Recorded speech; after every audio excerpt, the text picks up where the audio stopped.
नमस्कार। आकाशवाणी देहरादून से प्रस्तुत हैं प्रादेशिक समाचार।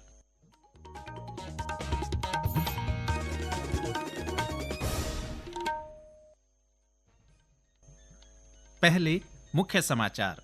राष्ट्रपति द्रौपदी मुर्मू ने कहा, भारत के 2047 तक विकसित राष्ट्र बनने के लक्ष्य के लिए कृषि महत्वपूर्ण है।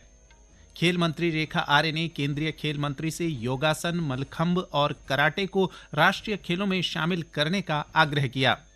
निर्वाचन आयोग नए मतदाताओं को मतदाता सूची में जोड़ने के लिए 8 से 10 दिसंबर तक प्रदेश भर में विशेष अभियान चलाएगा।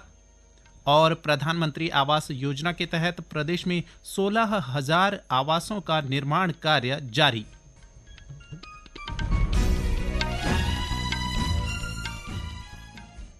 संध्या समाचार के साथ मैं संजय भंडारी। और अब समाचार विस्तार से। राष्ट्रपति द्रौपदी मुर्मू ने आज कृषि वैज्ञानिकों से किसानों को प्राकृतिक आपदाओं, जलवायु परिवर्तन और प्राकृतिक संसाधनों के दुरुपयोग जैसी चुनौतियों से बचाने के लिए वर्तमान समय के अनुरूप नई योजनाएं बनाने का आह्वान किया है। आज ओडिशा में कृषि और प्रौद्योगिकी विश्वविद्यालय के 40वें दीक्षांत समारोह को संबोधित करते हुए राष्ट्रपति द्रौपदी मुर्मू ने कहा कि कृषि वैज्ञानिकों को देश के लिए नई योजनाएं बनाते समय मृदा स्वास्थ्य, पर्यावरण, मृदा संरक्षण और प्राकृतिक संसाधनों के उचित उपयोग पर ध्यान देना चाहिए। प्रदेश की खेल मंत्री रेखा आर्य ने आज नई दिल्ली में केंद्रीय खेल मंत्री डॉक्टर मनसुख मांडविया से मुलाकात कर राष्ट्रीय खेलों से संबंधित विभिन्न विषयों पर चर्चा की। श्रीमती आर्य ने खेल मंत्री से राज्य सरकार की ओर से पूर्व में सुझाए गए योगासन, मलखंब, राफ्टिंग, लगोरी, पावर लिफ्टिंग, स्पीड क्लाइंबिंग और कराटे को राष्ट्रीय खेलों के कार्यक्रम में शामिल करने का आग्रह किया। उन्होंने कहा कि ये खेल राज्य की खेल संस्कृति का महत्वपूर्ण हिस्सा हैं और इनके शामिल होने से राष्ट्रीय खेलों की विविधता बढ़ेगी। इस पर केंद्रीय खेल मंत्री ने सकारात्मक आश्वासन दिया। प्रदेश में 28 जनवरी से प्रस्तावित 38वें राष्ट्रीय खेलों के आयोजन की तैयारियां जोरों पर हैं। ऊधम सिंह नगर के जिलाधिकारी नितिन सिंह भदौरिया ने अधिकारियों को राष्ट्रीय खेलों में खिलाड़ियों को बेहतर सुविधाएं उपलब्ध कराने के निर्देश दिए हैं। उन्होंने आज अधिकारियों की बैठक लेते हुए खेल स्टेडियम में किए जा रहे कार्यों में तेजी लाने को कहा। श्री भदौरिया ने कहा कि राष्ट्रीय खेलों के प्रबंधन के लिए इवेंट मैनेजमेंट कंपनी गठित की जा रही है, जो खिलाड़ियों के आवास, भोजन, परिवहन आदि की व्यवस्था सुनिश्चित करेगी। इसके साथ ही railway station, bus station, Pantnagar airport पर खिलाड़ियों की सुविधा के लिए नोडल अधिकारियों के साथ हेल्प डेस्क स्थापित किए जाएंगे। बैठक में राष्ट्रीय खेलों के दौरान साफ सफाई के लिए अतिरिक्त पर्यावरण मित्रों की तैनाती का भी निर्णय लिया गया। निर्वाचन आयोग नए मतदाताओं को मतदाता सूची में जोड़ने के लिए 8 से 10 दिसंबर तक प्रदेश भर में विशेष अभियान चलाएगा। इस दौरान 1 जनवरी 2025 को 18 वर्ष की आयु पूरी करने वाले मतदाताओं के वोटर कार्ड बनाए जाएंगे। एक रिपोर्ट। प्रदेश में नए मतदाता कार्ड बनाने को लेकर राज्य निर्वाचन आयुक्त सुशील कुमार ने सभी जिला निर्वाचन अधिकारियों को पत्र भेजा है। उन्होंने कहा है कि निकाय चुनाव की तिथि अगले वर्ष संभावित है। नियमानुसार मतदाता सूची में संशोधन, नए नाम जोड़ने या काटने का काम नामांकन के अंतिम दिन तक किया जा सकता है। इसे ध्यान में रखते हुए आयोग ने 3 दिन तक विशेष अभियान चलाने का निर्णय लिया है। इन 3 दिन में सभी कर्मचारी मतदान केंद्र पर मौजूद रहेंगे और जरूरी फॉर्म उपलब्ध कराएंगे। भरे हुए फॉर्म मतदान केंद्रों के साथ ही नगर निकायों, तहसील और जिला मुख्यालय पर भी जमा किए जा सकेंगे। सहायक रजिस्ट्रेशन अधिकारी इन फॉर्मों की सूची तैयार कर 15 दिसंबर तक आयोग को भेजेंगे। आकाशवाणी के लिए देहरादून से अवधेश नौटियाल। प्रधानमंत्री आवास योजना के तहत उत्तराखंड आवास विकास परिषद और मसूरी विकास प्राधिकरण प्रदेश में 16,000 आवासों का निर्माण कार्य कर रहे हैं। सरकार ने मार्च तक सभी आवासीय भवनों का निर्माण पूरा करने का लक्ष्य रखा है। अपर आयुक्त आवास पीसी दुमका का कहना है कि अब तक निजी सहभागिता से 1,760 आवासों का निर्माण कर लाभार्थियों को सौंपे जा चुके हैं। एक रिपोर्ट।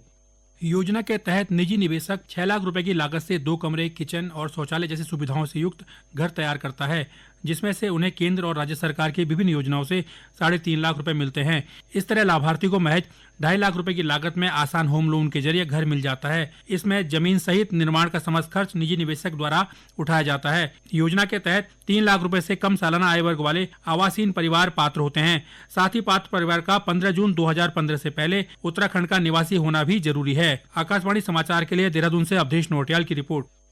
ये समाचार आकाशवाणी देहरादून से प्रस्तुत किए जा रहे हैं। केंद्रीय आयुष मंत्रालय 26 नवंबर से 25 दिसंबर तक देश भर में प्रकृति प्रशिक्षण अभियान चला रहा है। अभियान के तहत सभी सरकारी और निजी आयुर्वेद चिकित्सक देश भर में 1 करोड़ लोगों का प्रकृति परीक्षण कर गिनीज बुक ऑफ रिकॉर्ड में नाम दर्ज कराएंगे। अभियान के तहत चंपावत जिले में विभिन्न स्थानों पर मोबाइल ऐप के जरिए आयुर्वेद के सिद्धांतों के अनुसार लोगों के वात, कफ और पित्त दोषों की जांच की जा रही है। जिला मुख्यालय आयुर्वेदिक और यूनानी अधिकारी डॉक्टर आनंद सिंह गुसाई ने बताया कि जिले में विभिन्न स्थानों पर सरकारी और निजी चिकित्सकों के माध्यम से यह परीक्षण कराया जा रहा है। 18 वर्ष से ऊपर है उनका प्रकृति परीक्षण किया जाएगा। तो सर्वप्रथम तो हम ये जाने प्रकृति क्या होती है। हर एक अपने में यूनिक होता है, एक विशिष्ट होता है, ऐसा आयुर्वेद कहता है। तो उसमें क्या होता है, उसी हिसाब से अगर वो अपनी प्रकृति को जान ले तो उसी हिसाब से वो आहार विहार करेगा। और प्रकृति जो होती है चिकित्सा में भी आयुर्वेद में बहुत उपयोगी होती है, क्योंकि अगर हम व्यक्ति की प्रकृति जान लेंगे तो उसकी चिकित्सा भी आसानी से की जा सकती है। और अगर व्यक्ति अपनी प्रकृति जान ले तो वो अपने आहार विहार से अपने को स्वस्थ रख सकता है। तो इसी के उद्देश्य से जो है सरकार ने अभियान आयोजित किया है। और इसमें क्या है, एंड्रॉइड फोन के माध्यम से किया जाना है इसको। इसमें क्या है कि चिकित्सक ही प्रकृति परीक्षण करेगा और प्रकृति परीक्षण उसी का होगा जिसके पास एंड्रॉइड मोबाइल होगा।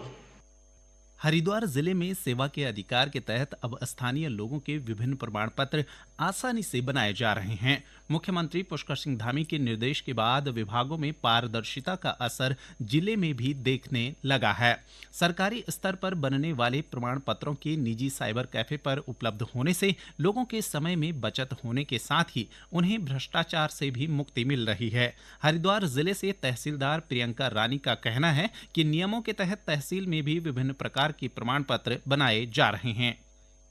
विभिन्न प्रकार के प्रमाण पत्र हैं। आय प्रमाण पत्र है, जाति प्रमाण पत्र है, स्थायी निवास प्रमाण पत्र, EWS प्रमाण पत्र है, पारिवारिक सदस्यता प्रमाण पत्र है। इसी प्रकार के समय समय पर जो भी हमें सेवा के अधिकार अंतर्गत जो है काफी सारे प्रमाण पत्र हैं जो जिनकी सेवाएं ऑनलाइन दी जा रही हैं। इससे आवेदकों को ये फायदा है कि CSC centre, common service centres हैं जो कि जगह जगह मोहल्लों में, जगह जगह गांव में भी, शहरों में खुले हैं। उनके माध्यम से जो सामान्य जनता है, हालांकि तहसील में भी व्यवस्था है, तहसीलों से भी आवेदन किए जा सकते हैं, परंतु अपनी सुविधा के रूप में वो CSC सेंटर में भी जाके और बहुत नॉमिनल इसका जो शुल्क होता है वो जमा करके अपना आवेदन कर सकते हैं और उसी सेंटर से ही जो प्रमाण पत्र जब जारी हो जाते हैं तो उसको प्राप्त भी कर सकते हैं।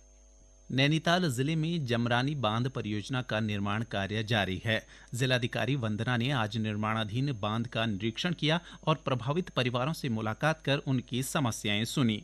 जिलाधिकारी ने बांध के उप महाप्रबंधक को निर्माण कार्य में स्थानीय लोगों को उनकी योग्यता के अनुसार अधिक से अधिक रोजगार उपलब्ध कराने के निर्देश दिए।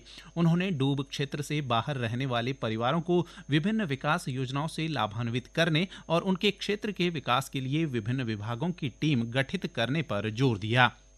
परीक्षाओं के दौरान प्रदेश के छात्रों को तनाव से मुक्ति दिलाने के साथ ही परीक्षाओं से जुड़ी समस्याओं के समाधान के लिए टोल फ्री नंबर जारी किया गया है। साथ ही परीक्षाओं से जुड़ी समस्याओं के समाधान के लिए 6 सदस्यीय समिति का गठन किया गया है। SCERT के संयुक्त निदेशक प्रदीप कुमार को समिति का नोडल अधिकारी बनाया गया है। अकादमिक शोध और प्रशिक्षण निदेशक वंदना गर्बियाल ने बताया कि गठित समिति टोल फ्री नंबर 1800-180-4132 के जरिए परीक्षाओं के दौरान छात्रों के तनाव को दूर करने का प्रयास करेगी। उधम सिंह नगर जिले में मलेरिया रोड पर 2 वाहनों की टक्कर में 2 लोगों की मृत्यु हो गई। प्राप्त जानकारी के अनुसार आज सुबह केलाखेड़ा के गांव गणेशपुर निवासी 2 भाई बाइक से बाजपुर के गांव सीता कॉलोनी जा रहे थे। और अब एक नजर मौसम पर। प्रदेश के ज्यादातर जिलों में मौसम शुष्क बना हुआ है। सुबह और शाम के समय मौसम में ठंडक बनी हुई है। हालांकि दिन के समय मौसम साफ रहने के चलते धूप खिली रहती है। मौसम विभाग ने 8 और 9 दिसंबर को पूरे प्रदेश में हल्की बारिश और 2500 मीटर से अधिक ऊंचाई वाले इलाकों में बर्फबारी का पूर्वानुमान जारी किया है। अंत में मुख्य समाचार एक बार फिर।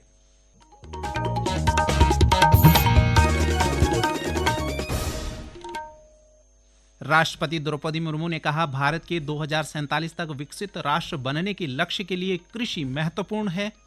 खेल मंत्री रेखा आर्य ने केंद्रीय खेल मंत्री से योगासन, मलखंब और कराटे को राष्ट्रीय खेलों में शामिल करने का आग्रह किया। निर्वाचन आयोग नए मतदाताओं को मतदाता सूची में जोड़ने के लिए 8 से 10 दिसंबर तक प्रदेश भर में विशेष अभियान चलाएगा। और प्रधानमंत्री आवास योजना के तहत प्रदेश में 16,000 आवासों का निर्माण कार्य जारी।